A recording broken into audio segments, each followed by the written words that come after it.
Good day.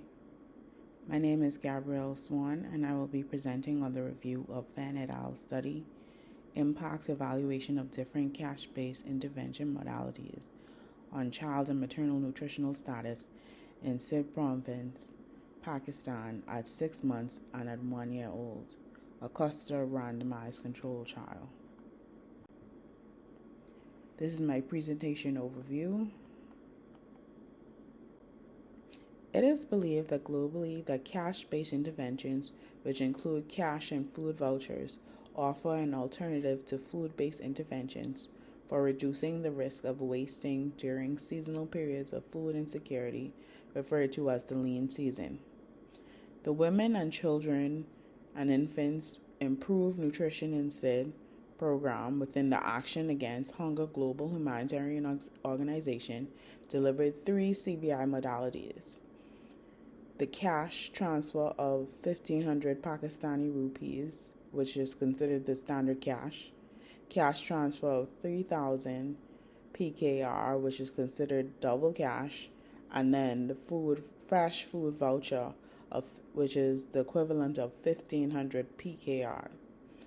Fan et al. Study aimed to evaluate the impact of these 3 CBI modalities on nutritional outcomes in children under 5 years old of age from poor and very poor households in Dadu District, Sindh Province, Pakistan, in the context of the lean season over 6 consecutive months. The methodology for this evaluation included a study setting in Dadu District, Pakistan, with participants from the Action Against Hunger organization that were considered poor and very poor households with a median baseline income of 8,075 PKR with children aged 6 years to 48 months. The study's design was longitudinal cluster random control trial with mixed methods process evaluation. The study's intervention was the implementation of 3 CBIs previously stated that were dispersed at the same time every month with 6 consecutive months. The control group received no additional intervention beyond the basic WINS program activities that is provided to all groups. All villages have access to WINS program that provides the outpatient treatment for children 6 to 59 months with severe malnutrition, a micronutrient supplementation, and behavior change communication.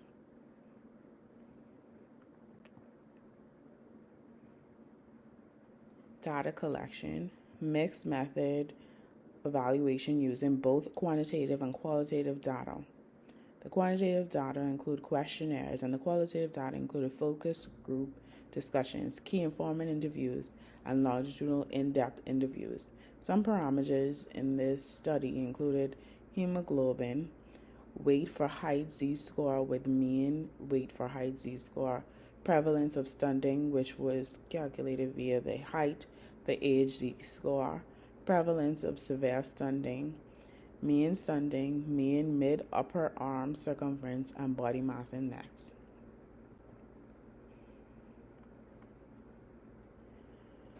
The evaluation results include odds of a child being wasted were significantly lower in the double cash arm after 6 months compared to the control group. Mean WHC significantly improved in both the fresh food vouchers and double cash arms at 6 months compared to the control group. All 3 intervention groups showed similar significantly lower odds of being stunted at 6 months and 1 year compared to the control group. Significantly lower HB hemoglobin levels in children and their mothers in the fresh food voucher arm. Also, mothers in the fresh food voucher arm saw a significant increase in the prevalence of anemia. Evaluation assessment will be conducted using the threats to validity checklist. There are 6 components to this evaluation assessment. The first assessment is the objectivity. The overall summary score is approximately 2, which indicates that the methodology is mostly sound and there are no issues or problems. This is due to the researchers not mentioning any possible other hypotheses or rival conclusions, but otherwise the evaluation met all other checklist factors for objectivity. The second evaluation assessment is internal design validity to assess whether the evaluation affects the ability to say the intervention made a difference. Van et al. Followed proper procedures for selecting participants using eligibility criteria for both the control group and the intervention groups. The weaknesses include the factor of maturation, where the use of parameters pertaining to their height may also be attributed to genetics rather than nutrient sufficiency. Also, the factor of attrition, where members of the control group drops out temporarily due to finding out about the intervention. And last, the budget constraints reduce hemoglobin collection intervals to just at 6 months and 1 year intervals instead of monthly, which may have given a correlation to the monthly nutritional benefits.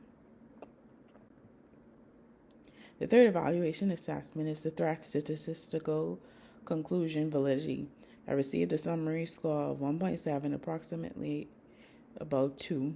The statistical tests were mostly administered correctly. However, the sample group used the poor and severely poor households, ideally not true samples of the population. Also, the participants were also taken from similar villages that may also reduce assumptions of the statistics. The fourth evaluation assessment is constructive validity, which obtained an approximate summary score of 1, suggesting that the methodology is sound and there is no problem or issues. However, since the participants were unmasked, the control group found out about the intervention, causing a rivalry, which then led them to temporarily dropping out of the study until they were provided hygiene kits as an incentive. The fifth evaluation assessment is external validity that assesses whether the evaluation affects the ability to generalize the findings to other populations. The main weakness is that the study only includes the poorest households that live and shop in the same area, which may not include all persons or households that use CBI, therefore reducing generalizability and replicability. The sixth evaluation assessment is utilization of the findings to the clients, researchers, and communities. The findings obtained in this study can be utilized by local organizations to make changes to their CBIs, as well as it can be used as a base for future CBIs for varying household incomes. However, the main weakness is that the prediction of the fresh food vouchers being more effective than standard cash.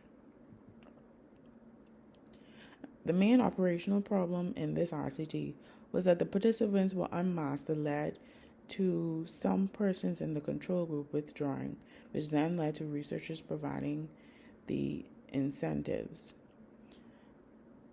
Another possible issue with unmasked participants is that it's possible alteration in shopping and dietary habits. My overall assessment for this study is that the methodology is mostly sound and there is no problems or issues. However, changes must be made for future studies. Some recommendations include sample selection from all households that meet the criteria for obtaining CBIs, offer an incentive to the control group from the beginning to reduce withdrawals or loss to follow-up, and also account for confounding factors associated with parameters, example, height. This is my reference. Thank you.